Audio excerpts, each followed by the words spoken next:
Ladies and gentlemen, the Wrestling Fans Podcast Ringside Society proudly presents to you another fantastic episode of 15 Minutes of Fandom. That's right.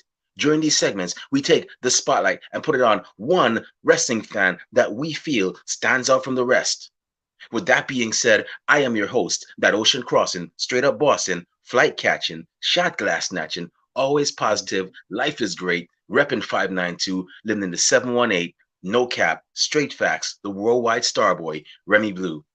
And our special guest tonight is a man who has more drip than Seth Rollins with syphilis. Everybody, welcome to the show, Andre Audacity. The audacity of this man. And just so y'all know, that was not my idea. Seth Rollins, please don't curb stomp me. Marek Brave, please do not curb stomp me either. I was That told was to on say me. that. So yeah, don't kill this man here, man. But Andre, how you doing today, man? I'm doing Or great, tonight, bro. I'm actually. happy to be on the show. Yeah, thanks, man. Yeah, we've been meaning to have you on. You've been on our radar, and then because we had so for those of you that have been following us, he is actually Andre here is actually the co-host of a podcast with one of our alumni 15 minutes of fandom guests. That's right, the Brisk King. Mhm. And Brisk King, as y'all knew he actually mentioned he had a partner. So we were like, let's interview that partner. If they're a wrestling fan, why not have them on here? You know. So I just gotta say, we really appreciate you, taking time out of your busy schedules to be on our show. Unfortunately, my two other co-hosts, Kathy Knight and Rob Bass, couldn't be here. But hopefully, if you're up to it, we'll have you back. You and Brisk back on for one of our prediction episodes that we normally do for like WB or AEW pay-per-views, and you'll get the whole gang will be there and so on. So yeah. Otherwise, how's everything in your neck of the woods? Pretty good, man. Like, we thriving, we surviving. Things Okay, have been better, cool, but things cool, have been worse.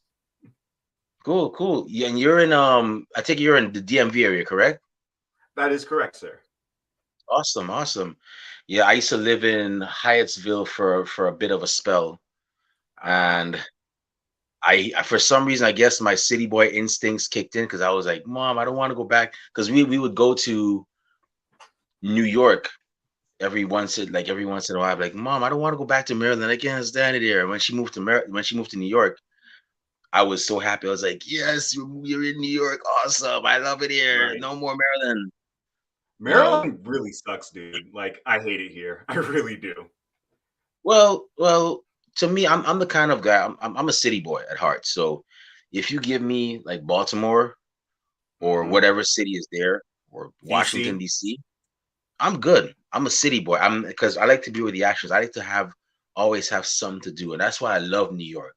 Yeah, granted, it's the most expensive city to live in right now in America, Yeah. but Well, Cali. Yeah. Well, that's a state. yeah. Oh yeah, that's another one. But the thing is, you have with New York, you have 24-hour transportation. Hmm. You have buses and trains running all 24/7, 365. You know, you can walk to certain places. And the great thing about here is not where you can get food. Let's say if you can wake up, I want pizza. It's not a matter if you can get it, it's which restaurant, Options, which pizzeria you want to get it from, and man. also what type. I Because would kill for that kind of problem, honestly. yeah, you know, so that's why I love it here. And I always tell people it's one of the greatest cities in the world. I don't care what anybody says. I love it to death. It's my second home. So yeah. But enough about me, man. So yeah, man. So tell us, man, like how did your fandom for wrestling start? What was the event that you saw, the pay-per-view you saw that got you hooked? Man, like I just remember being a wrestling fan ever since I was like a homunculus, dude. Like since I was like a wee tyke.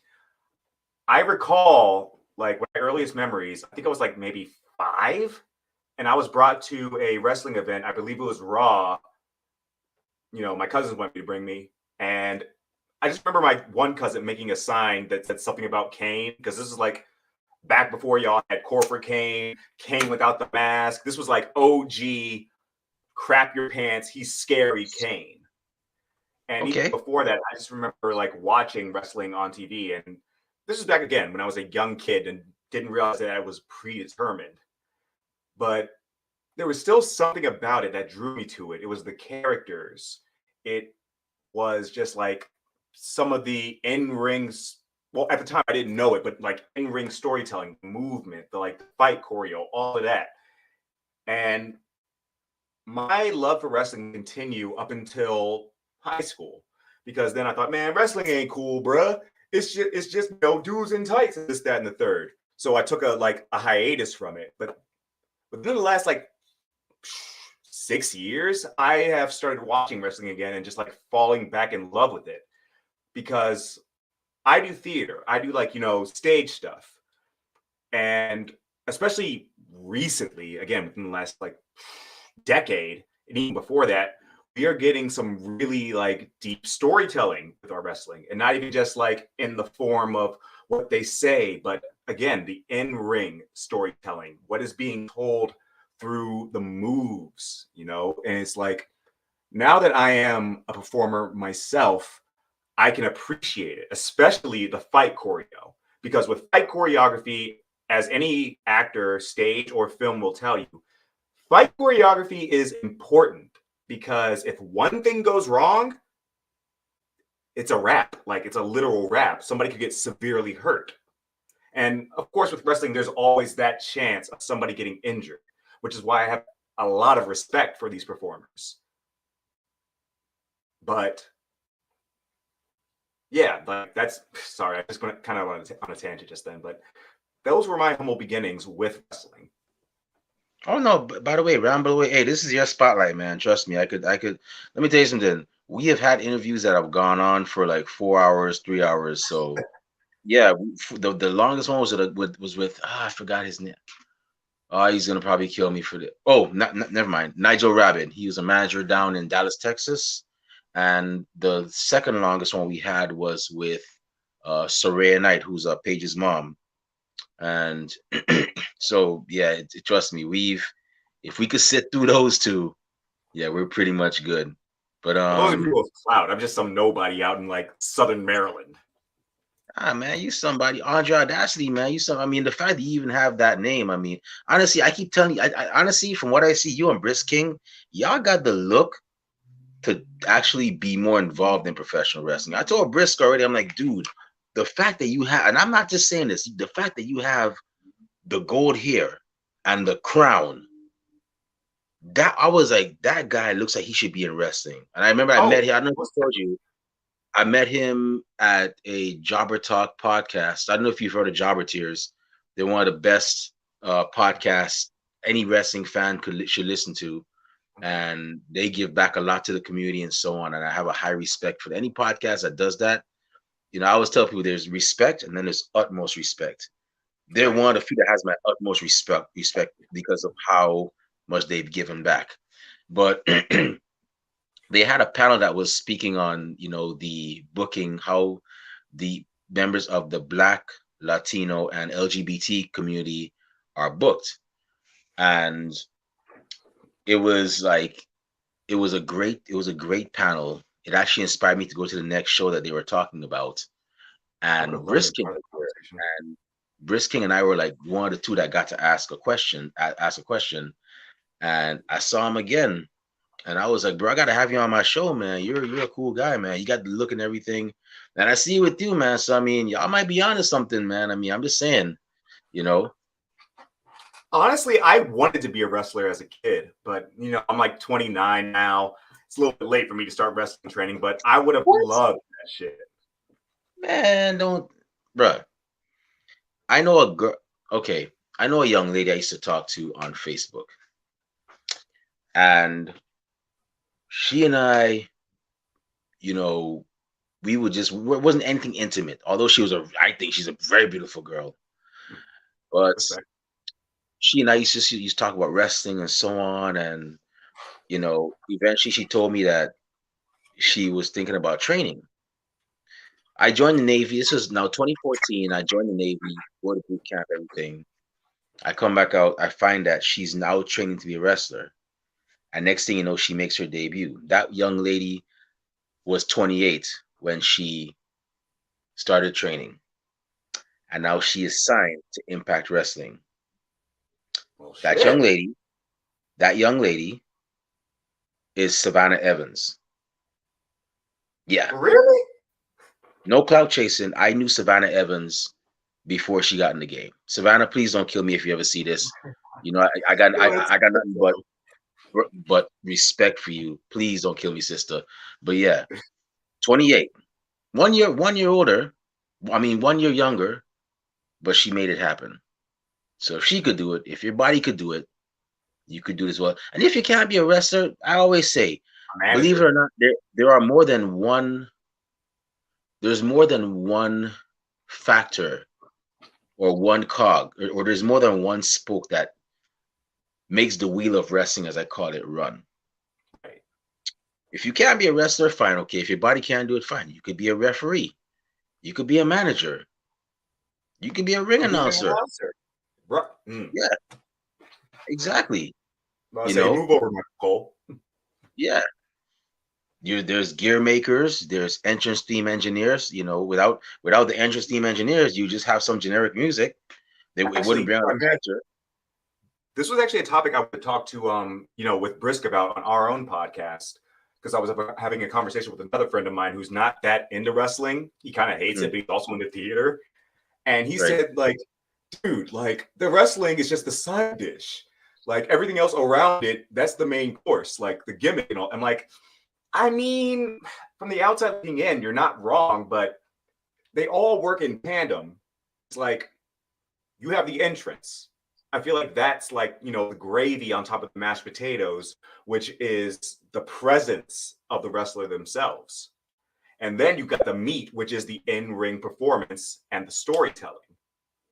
It's just with wrestling, to people who aren't that into it, it just seems like a simple, like, one-on-one beefcake, ooh, look at me, like muy macho man thing. But it's much more than that, really, especially nowadays.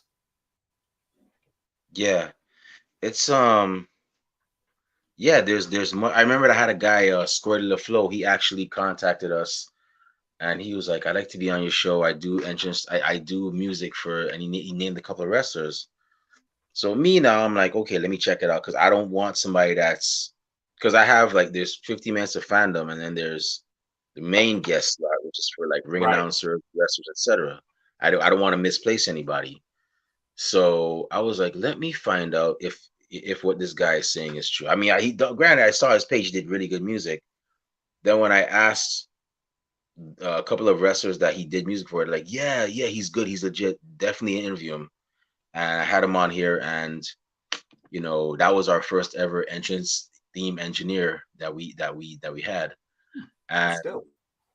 I mean, I still would have interviewed him. I just wanted to know, like, I just never was approached with that situation because I mean, if like Jim Johnston were to come and say, who has done numerous themes for WWE, were to come and say, hey, I'd like to be on your show, yeah, we'll do it right now. It's Jim We need a whole Johnston. schedule, I mean, bro.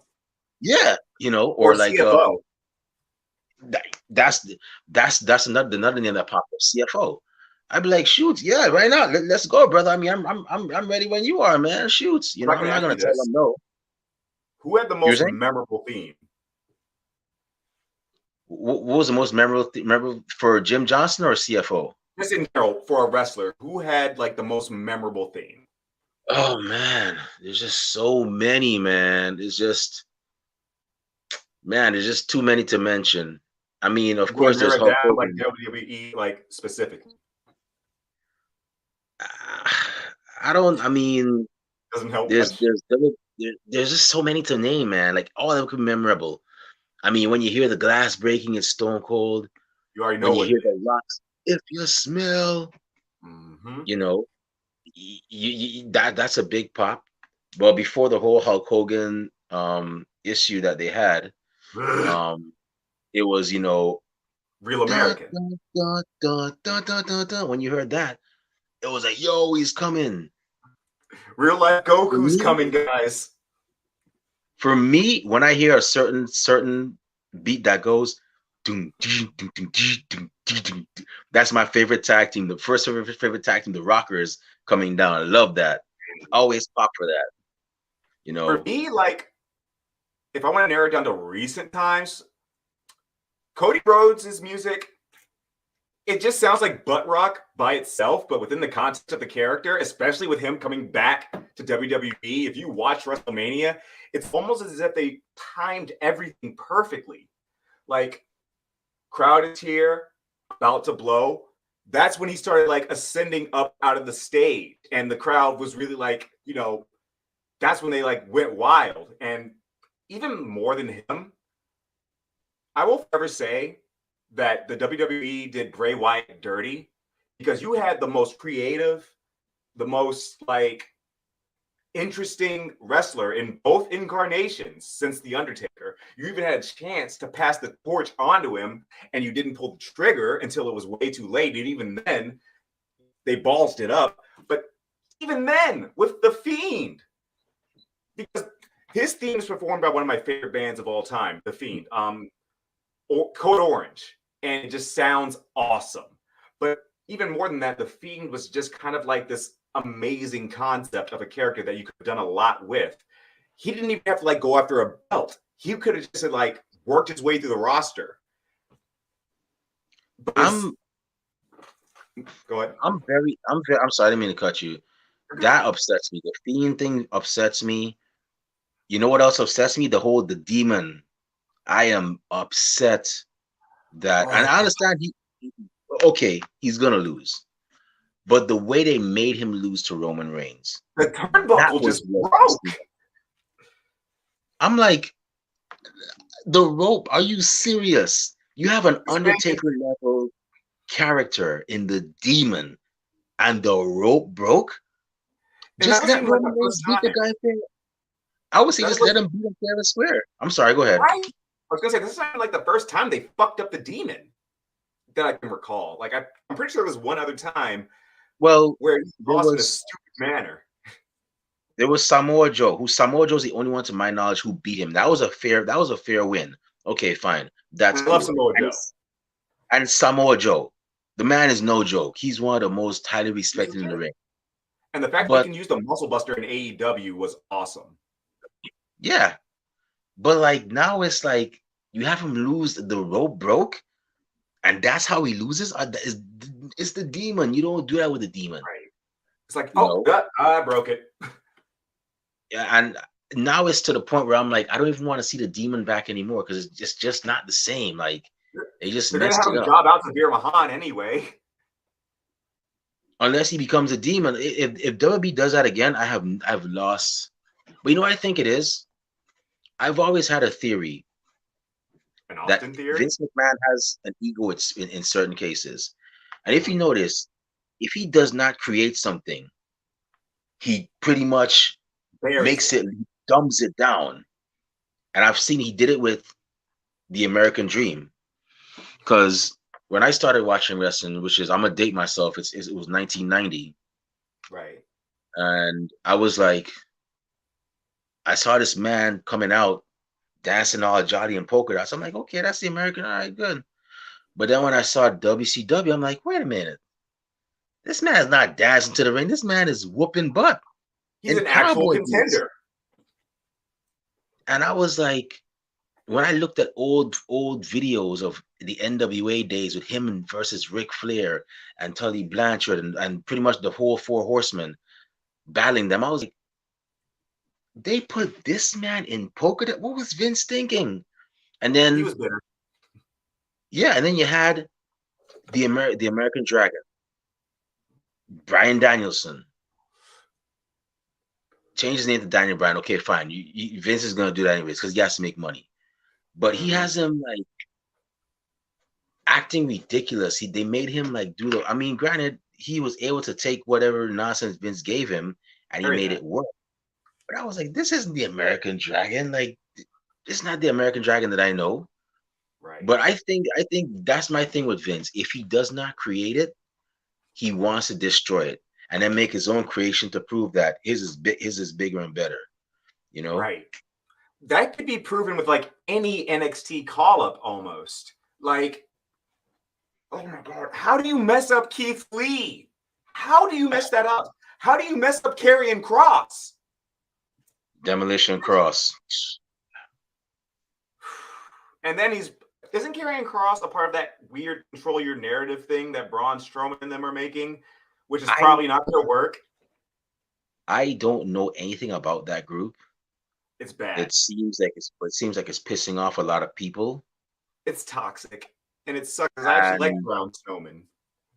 I honestly don't think wrestling should be toxic outside of what it's supposed to be. I mean, if you're going to be a heat, have heat, but then there's a thing where there's a limit to how much heat you can have.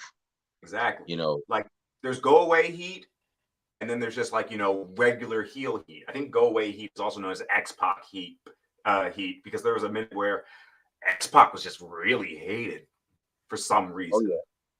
But I heard that even back in the day that some people, the old school guys, were so good at getting heat that people would wait outside to actually fight them. Like they would torch their cars and stuff. Hell yeah.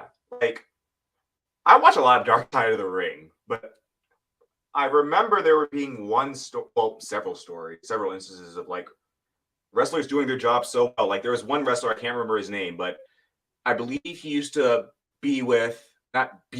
but he worked with the person that would end up dating.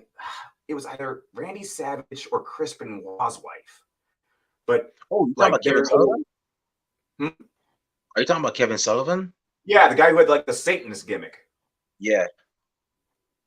But I was going to mention something else. Even more than that, I feel like the most toxic thing about wrestling at times are the fans. Like this tribalism, especially between AEW fans and WWE fans, is disgusting. And I know it probably wasn't any better back in the day when it was like, WCW versus like WWF fans. But right now it feels like it's worse. So here's the thing. You want to know what the main problem about fandom? What's causing that? What's the main problem? Entitlement? It's actually not entitlement. It's the internet. Yes. So I don't get me wrong. I mean, I know people are gonna think, but Remy, you're a hypocrite. You have 15 minutes of fandom. Yes, I have 15 minutes for fandom for people that aren't toxic. For people that aren't, I'm not. This segment that y'all are seeing here. It's not just for any fan. If I find that you're toxic and you're a bully online, you're not gonna be on my show. Like you're not gonna be on our show. Like I'll be like, okay, well, you enjoy doing whatever you do over there, not on our show. But it's the internet. A lot of them feel because they get a little bit of spoilers or some backstage reports, they know more than everybody. Or here's the kicker: they get a certain amount of followers and a couple of wrestlers following them, and they think that they're more over the other fans and whatnot. And that is where they need a reality check. And that's where I come in and I say, hey, are you a wrestler? No. You never have you been to wrestling school? Oh, you never. Can you do what they do?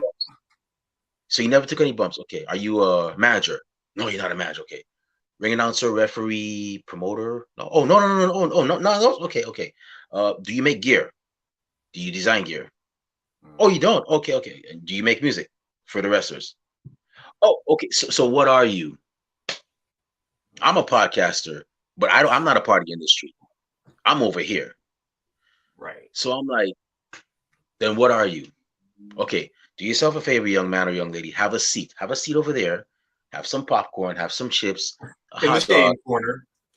Yeah, and no, I'm not gonna shame nobody. I'm actually a pretty nice person when it comes to letting them down easy.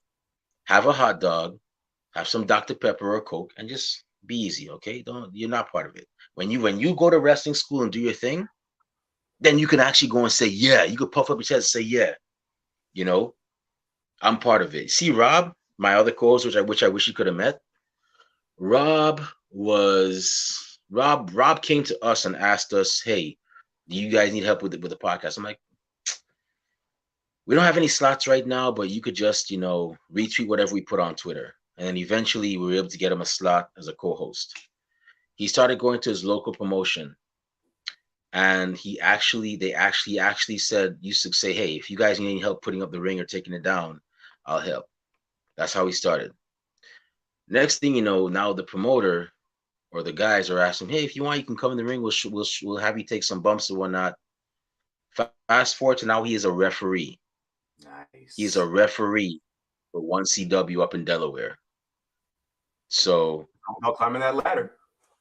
yeah, and he's a ring announcer. He's a ring announcer too. So yeah, that's one guy I'm very proud of because he never had to puff up his chest and be like, "Hey, I'm on a podcast, so I'm better. I'm up there." No, he was humble. He did his thing.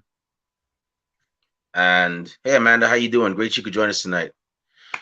And he did his thing, and now he's a part of the business. I consider him part of the business.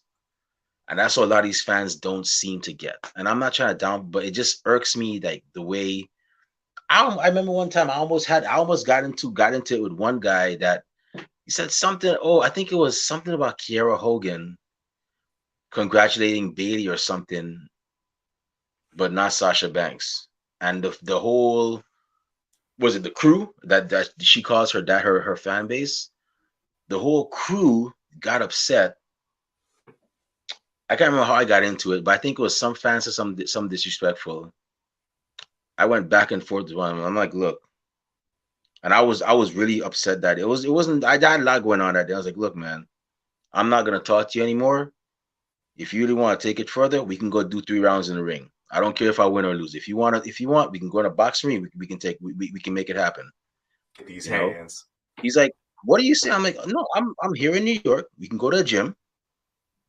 If you win, you can tell whatever you can tell your kids, your grandkids, yeah, you talk smack to me, you talk smack to Remy Blue, and you beat him in a boxing match. You lose, it is what it is. You just gotta know who you're messing with, because I don't mind taking an L. I'll take a W. I'll take an L as much as I'll take a W. I'm like, if I lose, I lose. At least I went down swinging. Then he blocked me because he blocked me. I'm like, Keyboard okay. thugging. Then. But yeah, but some of these fans, yeah, it's bad out there, man. And It really is. it's I try to, and I've been somewhat successful. I block out negativity. I'm like, okay, y'all just stay over there. But yeah, You but have like, for the most, sorry, go ahead, oh, man. I was gonna make like, I guess one last point. Um, I remember hearing a story and actually seeing it on Twitter about a bunch Mm, of fans harassing Paige because they're trying to make a point about Daniel Bryan coming back after suffering a neck injury, or Edge coming back after suffering at the time thought to be career-ending injury, and they're like, well, "Why aren't you back in the ring?" And me over here, I'm just like, it's not like she doesn't want to be. She's making sure that if she does get back into it, because this is not the first time she had to like retire because of like some kind of serious injury, if she does get back in the ring, it's, a safe option. It's not like she doesn't want to be in the ring, but like sometimes fans just feel like they know better than everybody else. And that's no disrespect to, the fans of wrestling. Every fan base can be toxic. I've learned to find out. But it's just that sometimes the toxic ones are the loudest in the whole fan base. And I know that might not necessarily be the case, but they just have the loudest voices for some reason.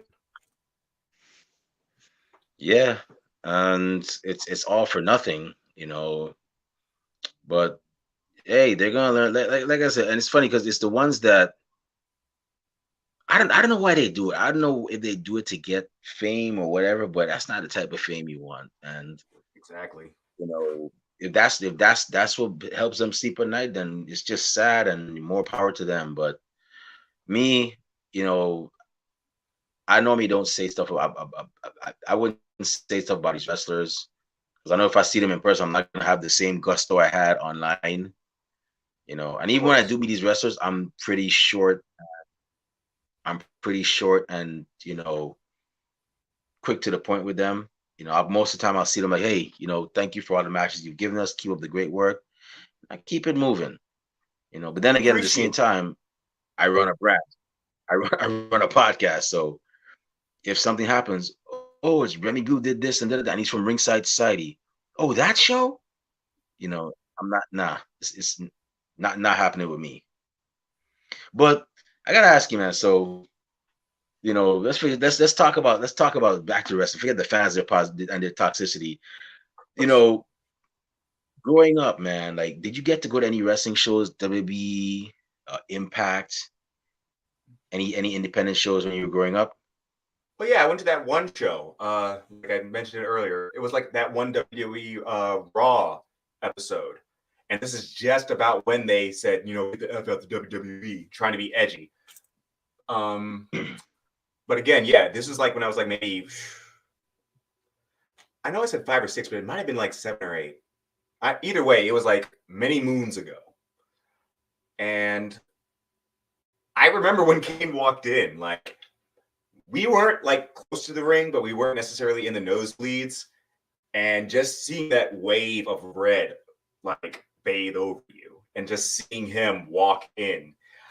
I want to see a wrestling show live at some point. I believe WWE was actually in DC not too long ago, or was that AEW? One of the two.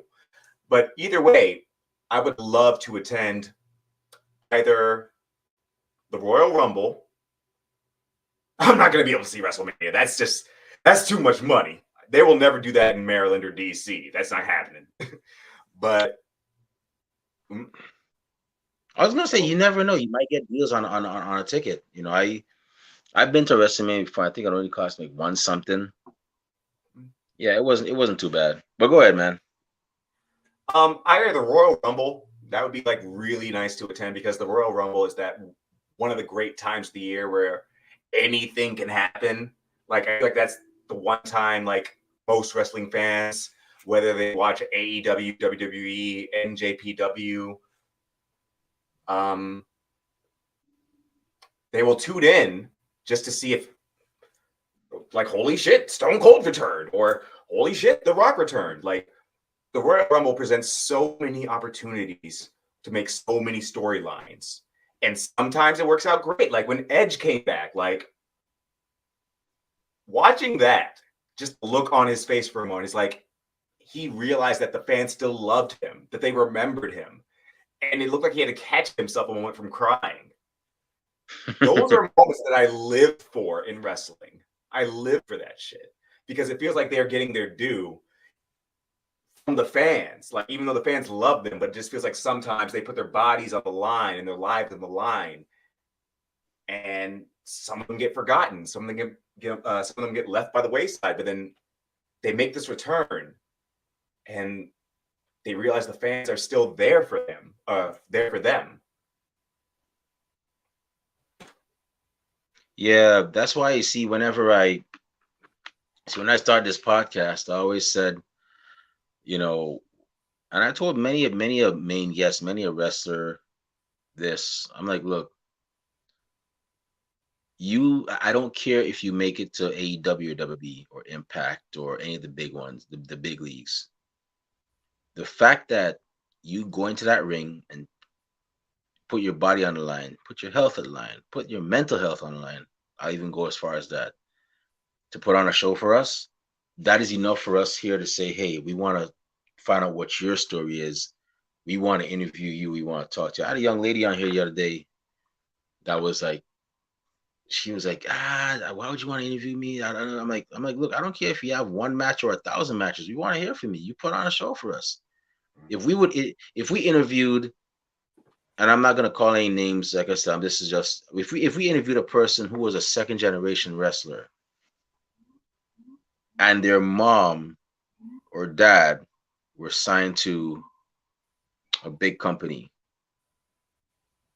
and that person only had like one or two matches under their belt, why not you? What makes you different from them? What? It's what? Yeah, their parent. Yeah, but if you take away their parents being wrestlers, you know, they're pretty much the same as you. So why not you? If we would interview somebody that appeared on WWE and had a one match, then why not? So then why not you? That's why I asked. That's what I asked her, and she was like, oh, "Okay, I'll do it." So yeah, we really don't care like who makes it to there. We've had people that have been on the show that got signed by WWE and AEW after they appeared on our show, but that's not the point. I mean, you put It's on the a show for story, us, our thank you for you. it's like recognizing these people while they're here, like in the moment. And if they happen to go on to be on, like, to be something great, that's awesome. You don't even have to Yeah, brag that, I talked to this person or interviewed this person before they were famous. It's just like you're happy for them either we had a way. guy who, believe it or not, we had Damian Priest's younger brother on our show. I didn't even know Undeniable Michael Martinez. Beg your pardon? I didn't even know like he had Yeah, a younger brother. we didn't even know either. It wasn't until he ended up on the show that he confirmed. Because I at first when I saw his Instagram, he was like, "Yeah, that Martinez." I'm like, "Nah, he's probably just me and some." It kind of like it was kind of in the back of my mind, but not so much. Like it was just like a little glimmer. Like, is he referring to Punisher Martinez? Like he somewhat related to him, or maybe he worked with him. And then he went on a show. He's like, "Yeah, like that's actually my bigger brother." I'm like, "Oh, okay, you know." But even if that was his brother, we still would have had him on the show. So it doesn't even matter. We could care less. It's You just know, all about being part of the art. yeah. Also, So I gotta dip out in a bit. okay, we'll make this quick, man. So tell us just two more questions. So how did you and Brisk come together, and tell us about your podcast, man? How did that happen? Okay, so he and I are actually frat brothers. He and I are actually members of the same fraternity, Pi Lambda Phi. And Okay, I met him, let's see, 2 years ago when I was like first pledging. And it was okay, weird to me because at the time, I was like maybe 26 or 27. He's younger than me. And I'm over here trying to like pledge to a fraternity and having to call these kids that are like, younger than me, my big. But me and him, like, we just always had like a dope relationship. Like, we were two brothers in a fraternity. We both like wrestling. We both loved rock band, and we just hit it off. And then a couple of years later during the pandemic, we're like, yo, we should do a podcast. And our podcast is a bit more freeform.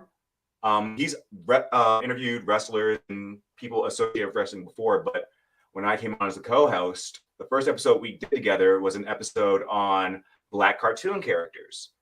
And we've been in a bit of a hiatus since then because of school and whatnot, but we plan on making like a return in the very near future. Because me and him, chemistry we have is like undeniable. And like you said, if we were wrestlers, we would have probably gotten the tag team championships by now. Like, not saying the Street Profits are, a ripoff of us, but yeah, that's cool, man. Yeah, man. Hey, get that education, and then when you get that education, you could bring back, y'all's podcast, and oh, I already graduated. oh, congratulations, man. Congratulations. My bachelor's degree in mass communications, focusing on audio and visual. So this is it, kind of what I went to school for. Awesome, man.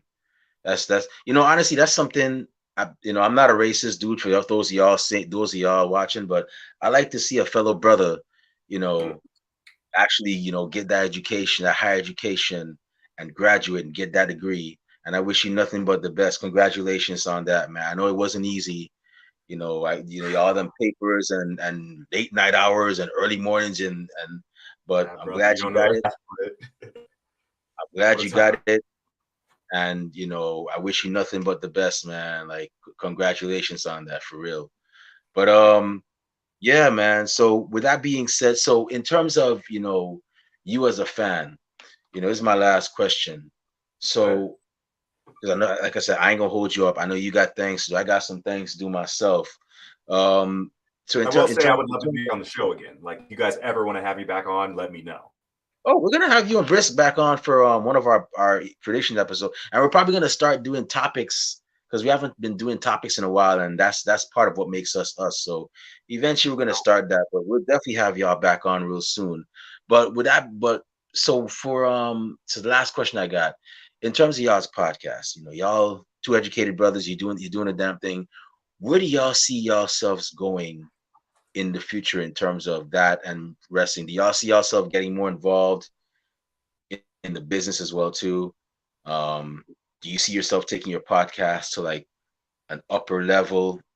You know, um, going like I don't know, like maybe bigger production, so on. Actually, that's like the current plan, And honestly. not saying y'all aren't big Um, right now, but like right now, we are actually trying to like work out, like renting out a studio space, being able to meet more frequently in person because the format we were using was, recording over Zoom or something like that. But we would much rather be in the same room. So we're trying to get a studio. We're trying to like get better production value, but you can definitely look forward to us talking about more wrestling. Like we've been workshopping ideas on topics. We have so many things that we need to cover, okay. honestly. And especially with wrestling in its current state. Because I don't know if you heard, it sounds like Roman Reigns is going to be gone for a minute. So, crap. Well, he deserves it. I mean, look how hard the man's been going. So yeah, he deserves a break. Of course. Um, But what I about the just hope championship I just scene? hope I just hope that we get a Solo Sokoa Roman Reigns interaction before he goes. But hey, who knows? They've been teasing But that on NXT. It seems like it sounds like he's going to join the Bloodline. Bloody hell! who's that? It sounds like he's going to join the Bloodline. Honestly, from what I've seen teased on NXT, like they did the whole thing, him and some other dude. So I have to watch NXT. I haven't watched it yet. Well, I mean, I'm not out of date. I mean, I caught last week's one, but I haven't seen this one. But 2.0 is kind yeah, of weird. if he does, that's good. That's good. I mean, there's actually four Usos. There's four Fatu brothers. There's another one, but he hasn't gotten in the business yet. But if he does, that'd be great. You The know, whole dynasty. what I would really like to see is are the Usos split up and see Jay do his own thing and Jimmy do his own thing because I don't know if you've probably seen this as well, but in wrestling, when you're a twin, you're stuck, and especially when your identical twin brother or twin sister wrestles, Mm-hmm. you're stuck in a tag team. There's no way you can go out like, unless you're the Bella twins, but there's no way you're. Even then, Yeah, even then, they were kind of just always lumped together, except for that one god awful feud they tried to do. But with Jimmy and Jay Uso, that was like the basis, I think, of the beginning of Roman Reigns' like heel turn. Like that was one of the first people he feuded with, and that's why I really did love heel Roman Reigns because this was like really good storytelling, and that whole interaction between him and crap. And this was like the point of their whole like monologue. I don't remember if it was Jimmy or Jay Uso who said it, but he's like, why can't it be me? When they see you, they're like, oh, there goes Roman Reigns, the tribal chief. What they say when they see me? Which one are you? And that kind of just proved it just now. So, ouch. yeah. I would like to see Jay Uso live up to the main event Uso moniker. I would also like to see Jimmy Uso do his own thing because I mean, how many more title reigns are they gonna have? Yeah, separate the guys, let them see what they could do on their own. I'd like to see that. And, hopefully we get that soon. And then eventually we'll get a reunion and so on. I could already see Solo Sokoa bring them back together when he goes to the main roster. I would But just who love to knows? see them feud, like an actual brother against brother blood feud. Yeah, that'd be cool. Yeah. But anyways, man, I'm not gonna hold you up. I know you gotta go do something real quick. But I just gotta say, Andre, thank you, 1,000 thank yous for actually taking time out of your schedule and being on our and just to appear on our show. And once Thank you for again, having me. congratulations on getting that degree. It's great to see that, especially from a brother. You know, and just keep on rising and keep on doing the damn thing and whatnot. But with that being said, before we shut it down, where can fans find you on social media when they want to talk wrestling and check out you and Brisk King's podcast as well? All right. Our podcast, I believe, is actually on YouTube. Just look up the I Would Never podcast. I Would Never. Just simple as that. Instagram, just look me up at Jershawn Mason. Like my Instagram name is literally just my regular name backwards. Facebook, Andre Audacity. You'll be able to find me. Awesome. So y'all make sure y'all follow this young man, this educated brother. He's doing big things. I Would Never podcast. Make sure you check it out. Check it out. Don't be saying I would never check it out. Check out I Would Never podcast, because it's always good to check out different podcasts as well. We're not gonna get jealous over at Ringside Society. Trust me, I watch other podcasts too. And look at it this way. I'm a kind of guy. I don't like eating. Y'all probably sick of hearing me say this, but I don't like eating one cereal every morning. One moment I want some Cinnamon Toast Crunch. Maybe next morning I want some Captain Crunch. Maybe I want some Frosted Flakes the morning after. So definitely check them out. Give them a follow. And if they got some merch, cop it as well. But with that being said, it's about time for us to shut this show down. My eyelids are getting heavy, so that means it's time for a nap. But before I indulge in that activity, if you want to find me on social media, you can find me on Twitter at the Remy Blue, and also on Instagram at the Remy Blue. And I'm also on Facebook under the alias Remy Blue. And our podcast is also on social media. We're on Twitch at Ringside Society 2019, Twitter and Instagram at Ringside Society. We have a Ringside Society Facebook group as well. And we're also on Spotify, Blog Talk Radio, and YouTube, where you can find a lot of interesting interviews like this one, like the one we did with Briss King, and many other cool wrestling fans and also people involved in the wrestling industry as well. So make sure when you go to YouTube, you type in Ringside Society. Once you see that sweet OMG dark blue and light blue yin yang sign with the blue flames around it, that's when you know it's us. So make sure you subscribe to all our videos, because we got a lot of cool stuff coming in, and you don't want to miss a thing like Aerosmith in 1998. With that being said, once again, to those of y'all that, I always forget this one. We also have a Teespring store where we have official Ringside Society merchandise. We have T-shirts, tank tops, hoodies, long sleeve shirts. We even have coffee mugs for your favorite beverage. And we also have several designs and more new designs coming soon. And so just make sure you go ahead, check out our merchandise, cop some merchandise. All proceeds go back into keeping our show afloat. Special thank you to all those that tuned in tonight live. Really and truly appreciate it. We strive on bringing you some of the best wrestling content a wrestling fan can watch and listen to. To those of y'all that are going to listen to us later on when you get a chance, thank you very much in advance. And those of y'all that hate us, can't stand us, really and truly wish we'd go away, well, like myself at the Golden Corral, we ain't going anywhere for a while. But with that being said, we just want to let everybody know that we here at Ringside Society are very well known to everybody and their grandparents and their parents have a podcast. But we're not your grandparents' podcast. We're not your parents' podcast.